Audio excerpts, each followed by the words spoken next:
നമസ്കാരം. അധ്യാത്മരാമായണം തുടരുകയാണ്.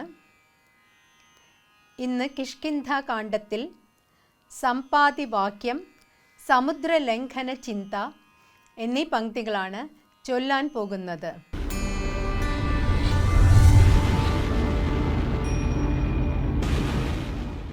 രാമകാര്യത്തെയും സാധിച്ചതില്ല നാം, സ്വാമിയുടെ ഹിതവും വന്നതില്ലല്ലോ. നിർമ്മലനായ ധർമാത്മാ ജടായുതൻ നന്മയോർത്തോളം പറയാവതല്ലോ. വാനരഭാഷിതം കേട്ടു സമ്പാതിയും മാനസാനന്ദം കലർന്നു ചോദിച്ചിതു. കർണപീയൂഷ സമാനമാം വാക്കുകൾ ചൊന്നതാരിന്നു ജടായുവെന്നിങ്ങനെ. ദുഷ്ടനായുള്ള ദശമുഖൻ സീതയെ ലക്ഷ്മണനും കമലേക്ഷണനും പിരിഞ്ഞ ക്ഷോണിപുത്രി മുറയിട്ടതു കേട്ടു തൽക്ഷണം ചെന്നു തടുത്തു യുദ്ധം ചെയ്താനക്ഷണദാചരനോടു ജടായുവാം. പക്ഷീന്ദ്രനും പതിച്ചാൽ ധരണീതലേ, രാമനെ കണ്ടു വൃത്താന്തമറിയിച്ചു. രാമസായുജ്യം ലഭിച്ചിതു ഭാഗ്യവാൻ. വാനരാധീശ്വരനായ സുഗ്രീവനും ജാനകിയെ തിരഞ്ഞാശു കണ്ടിടുവാൻ ദിക്കുകൾ നാലിലും പോകെന്നയച്ചിതു. ലക്ഷം കപിവരന്മാരെയോരോ ദിശയും ദക്ഷിണ ദിക്കിനു പോന്നിതു ഞങ്ങളും. രക്ഷോപരനെയും കണ്ടതില്ലെങ്ങുമേ, ദർഭ വിരിച്ചു കിടന്നു മരിപ്പതിനപ്പോൾ ഭവാനെയും കണ്ടു കിട്ടി ബലാൽ. സ്വസ്ഥനായി സമ്പാതി ജാനകി തന്നുടെ വൃത്താന്തമാശു പറഞ്ഞു തുടങ്ങിനാൻ. തുങ്കമായിടും ത്രികൂടാചലോപരി ലങ്കാപുരിയുണ്ടു മധ്യേ സമുദ്രമായി. തത്ര മഹാ അശോക കാനനേ ജാനകി നക്തഞ്ചരീ ജനമധ്യേ വസിക്കുന്നു. വന്നതു കാൺമീൻ ചിറകുകൾ പുത്തനായെന്നെ, വിചിത്രമേ നന്നു നന്നെത്രയും. രാമനാമാമൃതത്തിനു സമാനമായി മമകേ മനസേ മറ്റു തോന്നീലഹോ. നിൻ കൈയിലല്ലയോ തന്നതു രാഘവൻ അങ്കുലീയമതുമെന്തിനെന്നോർക്ക നീ. ത്വൽബലവീര്യവേഗങ്ങൾ വർണ്ണിപ്പതിനി പ്രപഞ്ചത്തിങ്കൽ ആർക്കുമാമല്ലടോ. ഇത്തം വിധിസുതൻ ചൊന്ന നേരം വായുപുത്രനുമുദ്ധായ സത്വരം പ്രീതനായി വാമനമൂർത്തിയെപ്പോലെ വളർന്നവൻ ഭൂമിധരാകാരനായി നിന്ന് ചൊല്ലിനാൻ. ലംഘനം ചെയ്തു സമുദ്രത്തെയും പിന്നെ ലങ്കാപുരത്തെയും ഭസ്മമാക്കി ക്ഷണാൽ രാവണനെ കുലത്തോടുമൊടുക്കി ഞാൻ. ദേവിയെയും കൊണ്ടുപോരുവനിപ്പോഴേ വേഗേന പോയി മഹേന്ദ്രത്തിൻ മുകളേറി നാഗാരിയെപ്പോലെ നിന്നു വിളങ്ങിനാൻ. യുദ്ധം പറഞ്ഞറിയിച്ചോരു തത്തയും ബദ്ധമോദത്തോടിരുന്നിതക്കാലമേ. ഇതി അധ്യാത്മരാമായണേ ഉമാമഹേശ്വര സംവാദേ കിഷ്കിന്ധാകാണ്ഡം സമാപ്തം.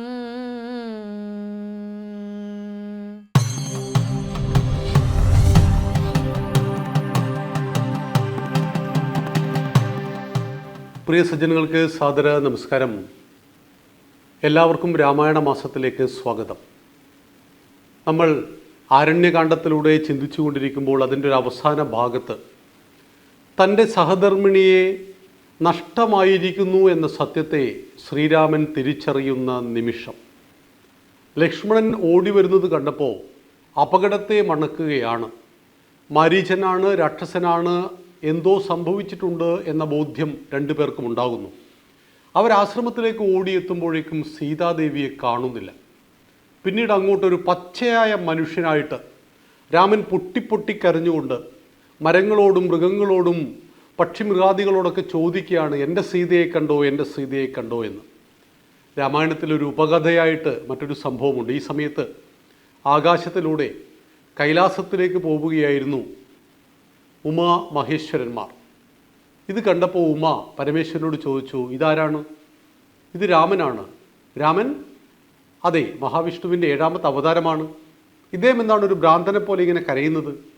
അദ്ദേഹത്തിൻ്റെ ഭാര്യയെ രാവണൻ തട്ടിക്കൊണ്ടുപോയിരിക്കുന്നു, അതാണ് കാണുന്നില്ല, അതാണ് അദ്ദേഹം ഇങ്ങനെ കരയുന്നത് എന്ന് പറഞ്ഞു. അപ്പോൾ ഉമാ മഹേശ്വരി ചോദിച്ചു, ഒരു മഹാവിഷ്ണുവിൻ്റെ ഇങ്ങനെയുള്ളൊരു അവതാരം, സാക്ഷാൽ ദൈവം, ഇങ്ങനെയൊക്കെ കരയാൻ പാടുണ്ടോ? പിന്നെ മനുഷ്യനും ദൈവവും തമ്മിൽ എന്താ വ്യത്യാസമുള്ളത്? അപ്പോൾ പറഞ്ഞു, ഒക്കെ ഭഗവാന്റെ ലീലാവിലാസങ്ങളാണ്. ഏതൊരു ശരീരത്തെയാണോ ഭഗവാൻ ഇപ്പോൾ പ്രാപിച്ചിരിക്കുന്നത് ആ ശരീരത്തിന് ഉതകുന്ന ലീലകൾ ഭഗവാന്റെ ഭാഗത്തുനിന്ന് വേണം. അതുകൊണ്ടാണ് ഭഗവാൻ ശ്രീകൃഷ്ണൻ ആരാണെന്ന് നമുക്കറിയാം. പക്ഷേ ഉണ്ണിക്കണ്ണൻ എല്ലാ വീട്ടിലും കയറി വെണ്ണ കട്ടിട്ടുണ്ട്, അവിടെ ഗോകുലത്തിൽ എല്ലാ കളികളും കളിച്ചിട്ടുണ്ട്, മണ്ണുവാരി തിന്നിട്ടുണ്ട്. ഭഗവാന്റെ ലീലാവിലാസങ്ങൾ ബാലഭാവത്തിൽ എന്തൊക്കെ വേണമോ അതൊക്കെ ചെയ്തിട്ടുണ്ട്. ഇതുപോലെ ഭാര്യയെ കാണാതെ പോകുമ്പോൾ ഉണ്ടാകുന്നൊരു ഭർത്താവിൻ്റെ ടെൻഷൻ, അത് കരഞ്ഞുകൊണ്ട് തീർക്കേണ്ടത് കരഞ്ഞുകൊണ്ട് തീർക്കുകയാണ്. ഇത് ഉമാമഹേശ്വരിക്കൊരു ചെറിയ സംശയം. അപ്പോൾ പരമേശ്വരൻ പറഞ്ഞു, എന്തെങ്കിലും ഒന്ന് പരീക്ഷിച്ചോളൂ എന്ന്. ഉമ സീതാദേവിയുടെ രൂപം പൂണ്ടു. ദേവി സീതാദേവിയുടെ രൂപത്തിൽ വന്നാലുള്ള അവസ്ഥ ഒന്ന് ആലോചിച്ച് നോക്കൂ. എന്തെങ്കിലും വ്യത്യാസം ഉണ്ടാവുമോ? ഒരു വ്യത്യാസം ഉണ്ടാവില്ല. തൻ്റെ ഭാര്യയെ കാണാഞ്ഞിട്ട് കരഞ്ഞുകൊണ്ട് ബഹളം വെച്ചുകൊണ്ട് കാട്ടിലൂടെ ഓടി നടക്കുന്ന രാമൻ്റെ മുന്നിൽ പെട്ടെന്ന് സീതാദേവിയെ കാണുന്നു. കണ്ട ഉടൻ രാമനൊന്ന് നമസ്കരിച്ചു. എന്നിട്ട് പറയുകയാണ്, അമ്മ എന്താ ഇവിടെ നിൽക്കുന്നത് എന്ന്. ഈ സായം സന്ധ്യയിൽ എന്തുകൊണ്ടാണ് അമ്മ ഈ കാട്ടിൽ നിൽക്കുന്നത് എന്ന്. അപ്പോഴാണ് ഉമാദേവിക്ക് കാര്യം മനസ്സിലായത്. ഭാര്യ ഭർത്താവിനെയും ഭർത്താവ് ഭാര്യയെയും തിരിച്ചറിയുന്നത് രൂപത്തിലൂടെയല്ല എന്ന്. അപ്പോൾ നമുക്ക് 1-ാമത്തെ അധ്യായത്തിൽ മറ്റൊരു കാര്യം കൂടിയുണ്ട്, അഹല്യാമോക്ഷം. അഹല്യക്ക് എന്താണ് സംഭവിച്ചത്?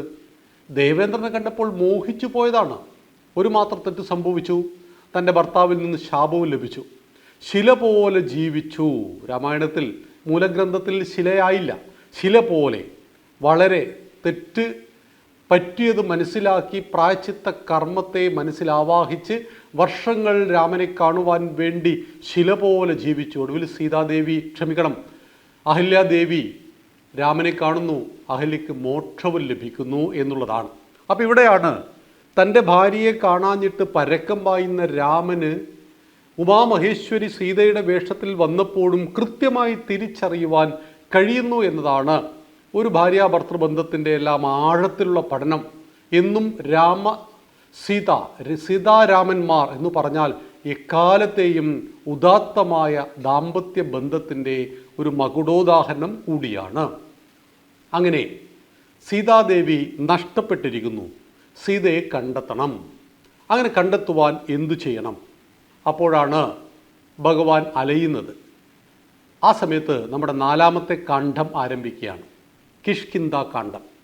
കിഷ്കിന്ധാകാണ്ഡം എന്ന് പറയുമ്പോൾ സീതാദേവിയെ കണ്ടെത്തുവാൻ വേണ്ടി സുഗ്രീവനുമായിട്ട് സഖ്യമുണ്ടാക്കുകയും സുഗ്രീവൻ്റെയും വാനരപ്പടയും സഹായത്തോടു കൂടി സീതയെ കണ്ടെത്തുവാനുള്ള പരിശ്രമം ആരംഭിക്കുകയും അത് യുദ്ധത്തിൽ കലാശിക്കുകയും ഒക്കെ ചെയ്യുന്ന ഭാഗം ആരംഭിക്കുന്നത് കിഷ്കിന്ത കാണ്ഡമാണ്. കിഷ്കിന്ധം എന്ന് പറയുന്നത് വാനരന്മാരുടെ രാജ്യമാണ്. നരൻ, നരനാണോ അല്ല, കുരങ്ങാണോ അല്ല, ഇതിനിടയിൽ രൂപപരിണാമം ഭാവപരിണാമം സംഭവിച്ച ആ ഒരു ജീവിയെയാണ് നമ്മൾ വാനരൻ എന്ന രീതിയിൽ അഭിസംബോധനം ചെയ്യുന്നത്. അപ്പോൾ ആ വാനരന്മാരിൽ പ്രബലനായ രാജാവാണ് ബാലി. ബാലിയുടെ അനുജനാണ് സുഗ്രീവൻ. ഇവർക്കിടയിൽ ശണ്ടയുണ്ടായിരുന്നു, പ്രശ്നങ്ങളുണ്ടായിരുന്നു. അപ്പോഴാണ് ഇവരുടെ ജന്മത്തെക്കുറിച്ച് നാം ചിന്തിക്കേണ്ടത്. അരുണൻ്റെ മക്കളാണ് രണ്ടു പേരും. ഇപ്പോൾ ഹിന്ദുവിൽ ഏറ്റവും പ്രധാനപ്പെട്ട ഒരു പഠനമാണ് ഷോഡശ സംസ്കാര പഠനം. ഗർഭാധാനം മുതൽ അന്ത്യേഷ്ടി വരെ ഒരു മനുഷ്യൻ അറിഞ്ഞിരിക്കേണ്ട 16 കാര്യങ്ങളെക്കുറിച്ചുള്ള പഠനമാണ് ഷോഡശ സംസ്കാരം. ഒന്നാമത്തേത് ഗർഭാധാനമാണ്. ഒരു സ്ത്രീ എപ്പോൾ ഗർഭം ധരിക്കണം, 1-ാം മാസം എന്ത് ചെയ്യണം, 5-ാം മാസം എന്ത് ചെയ്യണം, 6-ാം മാസം എപ്പോഴാണ് നെയ്കൂട്ടി ഭക്ഷണം കഴിക്കേണ്ടത്, എങ്ങനെ സുഖപ്രസവം സാധ്യമാകാം, ഇതെല്ലാം പഠിപ്പിക്കുന്ന സംസ്കാരമാണ് ഗർഭാധാന സംസ്കാരം. അതിൽ ഏറ്റവും പ്രധാനമാണ് തൻ്റെ ഭാര്യ ഗർഭിണിയാണെന്ന് അറിയുമ്പോൾ ഭർത്താവ് എടുക്കേണ്ട ഒരു പ്രതിജ്ഞയെക്കുറിച്ച് അതിൽ പറയുന്നുണ്ട്. തൻ്റെ വലത് ചെവി ഭാര്യയുടെ വയറിനോട് ചേർത്ത് വെച്ച് നീയും ഞാനും ഗർഭം ധരിച്ചിരിക്കുന്നു, നീ അത് വഹിച്ചിരിക്കുന്നു. പ്രകൃതിയുടെ നിയമപ്രകാരം പുരുഷന് ഗർഭം വഹിക്കാൻ സാധ്യമല്ല. എന്നാൽ ഞാനും ഗർഭവാനാണെന്ന ഭാവേന ഞാൻ നിന്നെ പരിചരിച്ചു കൊള്ളാം എന്ന് പറയുന്ന വലിയൊരു സങ്കല്പമാണ് ഗർഭാധാന സംസ്കാരത്തിലുള്ളത്. അപ്പോൾ കുഞ്ഞ് ജനിക്കുന്നത് പ്രാർത്ഥനയോടുകൂടിയായിരിക്കണം. നമ്മൾ പറയാറുണ്ട്, കല്യാണം കഴിച്ചു, ഒരു 2 വർഷം കഴിഞ്ഞിട്ട് കുട്ടികൾ മതി എന്ന് തീരുമാനിച്ചു. പക്ഷേ ഒരു 3 മാസം കഴിഞ്ഞപ്പോൾ സ്ത്രീ ഗർഭിണിയായി. അപ്പം ഭർത്താവ് ഭാര്യയെയും ഭാര്യ ഭർത്താവിനെയും കുറ്റം പറയാൻ തുടങ്ങി. അപ്പോൾ രണ്ടുപേരും കൂടി തീരുമാനിച്ചു, നമുക്ക് ഗർഭചിത്രം നടത്താം, കുട്ടിയെ എടുത്തു കളയാം, എന്ന് വെച്ചാൽ വയറ്റിലിട്ട് കൊന്നുകളയാം എന്ന് തന്നെയാണ് അതിൻ്റെ സാരം. അപ്പം വീട്ടിൽ അച്ഛൻ അറിഞ്ഞു, മുത്തശ്ശൻ അറിഞ്ഞു, മുത്തശ്ശി അറിഞ്ഞു, വീട്ടിലും നാട്ടിലൊക്കെ ബഹളമായി. ആദ്യമായിട്ടുണ്ടാകുന്ന കുഞ്ഞിനെ കൊല്ലുവാൻ ഞങ്ങൾ അനുവദിക്കില്ല എന്ന ചർച്ചകളൊക്കെ ആയി. ഒടുവിൽ മനസ്സില്ലാ മനസ്സോടുകൂടി ഈ കുഞ്ഞിനെ വഹിക്കുവാനും പ്രസവിക്കുവാനും ഈ അമ്മ തയ്യാറായാൽ കുട്ടിയുടെ പേരാണ് ബൈ പ്രൊഡക്റ്റ്. അച്ഛനും അമ്മയും വേണ്ട എന്ന് വെച്ച കുട്ടി, അച്ഛനും അമ്മയും ഇപ്പോൾ ആവശ്യമില്ല എന്ന് പറഞ്ഞ് കൊല്ലാൻ തുനിഞ്ഞ കുട്ടി. അങ്ങനെ ഒരിക്കലും ഗർഭം ധരിക്കാനും പ്രസവിക്കാനും പാടില്ല എന്ന് ആധുനിക ശാസ്ത്രവും പറയുന്നു. കാരണം ഒരു പ്രാർത്ഥനയോടുകൂടി മക്കളുണ്ടാവുക എന്നതാണ് നമ്മുടെ ഗർഭാധാന സംസ്കാരം. നമ്മൾ ബാലിയുടെയും സുഗ്രീവൻ്റെയും ചരിത്രം പഠിക്കുമ്പോൾ വളരെ വളരെ രസകരമാണ് ഇവരുടെ ജന്മകഥ. സൂര്യൻ്റെ തേരാളിയാണ് അരുണൻ. അരുണൻ ഒരു ദിവസം ദേവേന്ദ്രൻ്റെ നാടകശാലയിൽ നാടകം കാണാൻ പോയി. പക്ഷേ ഈ നാടകത്തിൽ അരുണനെ കയറ്റിയില്ല. അതിനൊരു കാരണമുണ്ട്. ദേവേന്ദ്രൻ്റെ നാടകശാലയിലേക്ക് സുന്ദരികളായ സ്ത്രീകൾക്ക് മാത്രമേ പ്രവേശനം ഉണ്ടായിരുന്നുള്ളൂ. അപ്പോൾ ദേവേന്ദ്രൻ സുന്ദരികളായ യുവതികളായ സ്ത്രീകളെ മാത്രമേ നാടകം കാണാൻ കേട്ടുള്ളൂ എന്ന് പറഞ്ഞപ്പോൾ അരുണൻ അതിസുന്ദരിയായ സ്ത്രീയായി മാറി. അതായത് ദൈവിക ഗുണം ഉപയോഗിച്ചുകൊണ്ട് തന്നെ ഗർഭപാത്രമുള്ള സ്ത്രീയായി മാറുകയാണ് ചെയ്യുന്നത്. ഉദാഹരണം നമ്മൾ പറയാറുണ്ട്, മായാമോഹിനിയിൽ ശിവനുണ്ടായ പുത്രനാണ് അയ്യപ്പൻ എന്ന്.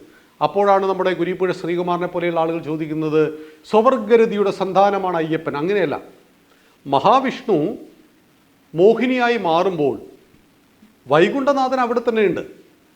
വൈകുണ്ഠനാഥൻ്റെ ശക്തി സ്വരൂപത്തിൽ നിന്നാണ് ഈ ദശാവതാരങ്ങളും മായാമോഹിനിയൊക്കെ ഉണ്ടാകുന്നത്. അപ്പം മായാമോഹിനി സ്ത്രീയാണ്. സ്ത്രീ രൂപം മാത്രമല്ല, സ്ത്രീയുടെ ഭാവവും ആന്തരികമായ എല്ലാ അവയവങ്ങളും ഒപ്പം ഗർഭപാത്രമുള്ളൊരു സ്ത്രീയാണ്. അപ്പം അതിൽ പരമേശ്വരൻ്റെ ശക്തി, ശിവശക്തിയും വൈഷ്ണവശക്തിയും ഒന്നായിട്ടാണ് മണികണ്ഠൻ ഭൂജാതനാകുന്നത്. അതായത് മഹിഷിമുഖിയെ നിഗ്രഹിക്കുവാൻ മഹിഷിമുഖിയുടെ വര എന്തായിരുന്നു? ശിവനും വിഷ്ണുവിനും ജനിക്കുന്ന കുട്ടിക്ക് മാത്രം എന്നെ കൊല്ലാൻ പറ്റുള്ളൂ. അപ്പോൾ മഹിഷിമുഖി നേരത്തെ പറഞ്ഞതുപോലെ, പ്രഹ്ലാദൻ്റെ അച്ഛൻ ചിന്തിച്ചതുപോലെ, ഹിരണ്യകവി ചിന്തിച്ചതുപോലെ കൊല്ലാനുള്ള വഴികൾ ബ്ലോക്ക് ചെയ്യുകയായിരുന്നു ചെയ്തത്. ശിവനും ആണാണ്, വിഷ്ണു ആണാണ്. അപ്പോൾ 2 ആണുകൾ തമ്മിൽ കല്യാണം കഴിക്കില്ല എന്നും, ഇനി പല രാജ്യങ്ങളിലും അത് നിയമവിധേയമാണ്. അങ്ങനെ കല്യാണം കഴിച്ചാലും കുട്ടികളുണ്ടാവില്ലല്ലോ. പുരുഷൻ കല്യാണം കഴിച്ചാലും സ്ത്രീയെ കല്യാണം കഴിച്ചാലും കുട്ടികളുണ്ടാവില്ല. അപ്പോൾ അതുകൊണ്ട് ഒരിക്കലും എനിക്ക് മരണമില്ല എന്നായിരുന്നു മഹിഷിമുഖിയുടെ ഒരാഗ്രഹം. അപ്പോഴാണ് മഹാവിഷ്ണുവിൻ്റെ ശക്തി ചൈതന്യത്തിൽ നിന്നും മോഹിനി ഉണ്ടാവുകയും ആ മോഹിനിയിൽ ശിവശക്തി ലയിക്കുകയും മണികണ്ഠൻ അയ്യപ്പൻ ഭൂജാതനാവുകയും ചെയ്യുന്നത് എന്ന് നാം മനസ്സിലാക്കണം. അതുപോലെയാണ് നമ്മുടെ ബാലിയുടെ ജന്മകഥ. ഈ അരുണൻ സ്ത്രീയുടെ വേഷം പൂണ്ട് അതിസുന്ദരിയായപ്പോൾ ഈ മോഹനരൂപം കണ്ടിട്ട് എല്ലാ സ്ത്രീകളെയും നാടകശാലയിൽ നിന്ന് പുറത്താക്കി അവിടുത്തേക്ക് ആരെ കയറ്റി? അരുണൻ്റെ ഈ സ്ത്രീയെ കയറ്റി. അതിലുണ്ടായ കുട്ടിയുടെ പേരാണ് ഇന്ദ്രന്, ദേവേന്ദ്രന് അതിലുണ്ടായ കുട്ടിയുടെ പേരാണ് ബാലി. അപ്പോൾ അന്ന് സൂര്യൻ ഉദിക്കാൻ ലേറ്റായി, അരുണൻ വരാൻ ലേറ്റ് ആയതുകൊണ്ട്. അപ്പോൾ ചോദിച്ചു, നീ എന്താണ് ഇന്ന് വൈകിയത്? അപ്പോൾ കാര്യങ്ങൾ പറഞ്ഞു. അപ്പോൾ സൂര്യൻ പറഞ്ഞു, എങ്കിൽ ആ മോഹന രൂപം എനിക്കുമൊന്ന് കാണണമെന്ന്. അപ്പോൾ അരുണൻ ആ മോഹന രൂപത്തിലേക്ക്, വീണ്ടും സ്ത്രീ രൂപത്തിലേക്ക് മാറിയപ്പോൾ അതിലുണ്ടായ കുട്ടിയാണ് സുഗ്രീവൻ. അപ്പോൾ കാമപൂർത്തീകരണത്തിന് വേണ്ടിയിട്ട് ദേവേന്ദ്രനും സൂര്യനും പരിശ്രമിച്ചപ്പോൾ അതിലുണ്ടാക്കപ്പെട്ട മക്കൾക്ക് അതിൻ്റേതായ ന്യൂനതകൾ ഉണ്ടായിരുന്നു എന്ന് മനസ്സിലാക്കണം. അവരുടെ ജീവിതത്തിലൂടെ നമുക്ക് നാളെയും യാത്ര ചെയ്യാം. നന്ദി, നമസ്കാരം. ശ്രീരാമചന്ദ്രൻ വിജയിക്കട്ടെ.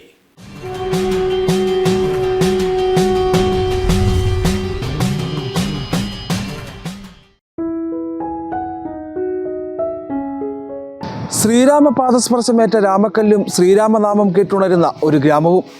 രാമക്കൽമേടിൻ്റെയും ഇവിടുത്തെ ശ്രീരാമ സീതാദേവി ക്ഷേത്രത്തിൻ്റെയും ചരിത്രം ആരംഭിക്കുന്നത് സീതാദേവിയെ തേടിയുള്ള ശ്രീരാമൻ്റെ ലങ്കായാത്രയിൽ നിന്നാണ്.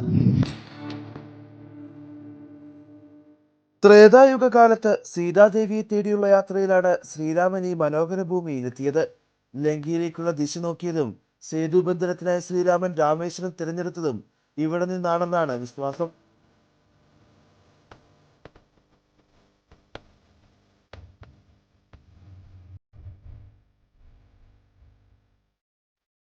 രാമക്കൽമേട് എന്നുള്ള ചരിത്രം വരാനുള്ള കാരണം, ശ്രീരാമനും സീതാദേവിയും വനവാസകാലത്ത് നമ്മൾ വനവാസകാലത്ത് ഇവിടെ വന്ന് ഈ രാമക്കല്ലെന്ന കല്ലിൽ വരികയും അവിടെ വന്ന് അതിൻ്റെ ശ്രീരാമൻ്റെ പാദം പതിഞ്ഞ രാമക്കല്ല്. അങ്ങനെയാണ് നൂറ്റാണ്ടുകൾക്ക് മുമ്പ് തൊട്ടത്.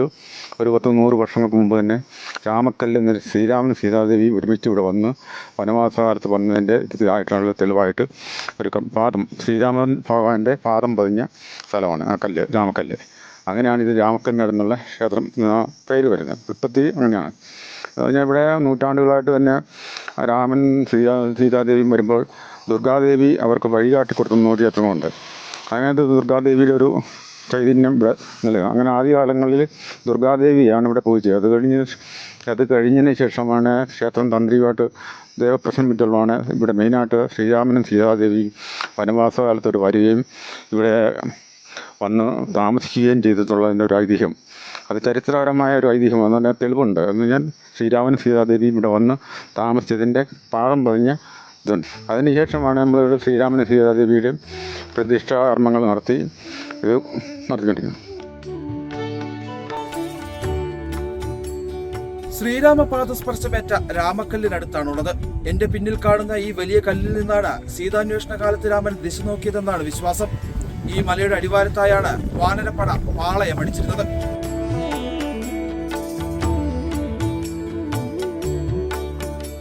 രാമക്കല്ലിന്റെ താഴ്വാരത്തായി തമിഴ്നാട് വനമേഖലയിൽ ആ കാണുന്നതും ഒരു ക്ഷേത്രമാണ്.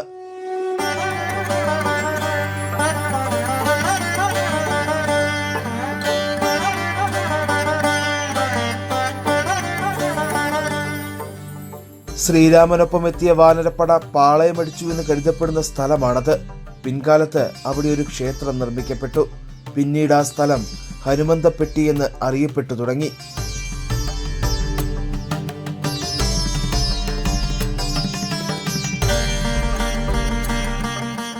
മലയുടെ എതിർവശത്തായി അടിവാരത്തോട് ചേർന്നാണ് ശ്രീരാമ സീതാദേവി ക്ഷേത്രം സ്ഥിതി ചെയ്യുന്നത്.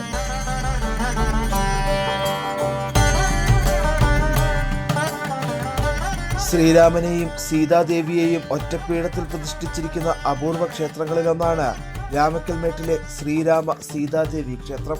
ക്ഷേത്രത്തിലെ പ്രധാന വഴിപാടുകളെന്ന് പറഞ്ഞാൽ മുൻപാം പന്തിയിൽ നിൽക്കുന്നത് നെയ്വിളക്ക്, തുളസിമാല ഒക്കെയാണ് ഇവിടുത്തെ പ്രധാന വഴിപാടായിട്ട് നടത്തപ്പെടുന്നത്.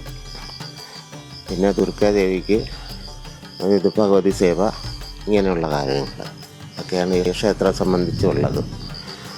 പിന്നെ വാനരൂട്ടുണ്ട്. അത് വാനരന്മാർ വന്ന് അവർക്ക് കൂട്ട് നടത്തുന്നുണ്ട്. ശ്രീരാമന്റെ വാനരസേനയ്ക്ക് അന്നം നൽകുന്ന വാനരയൂട്ട് എന്ന പ്രത്യേക വഴിപാട് എല്ലാ ദിവസവും ഇവിടെ നടക്കുന്നു.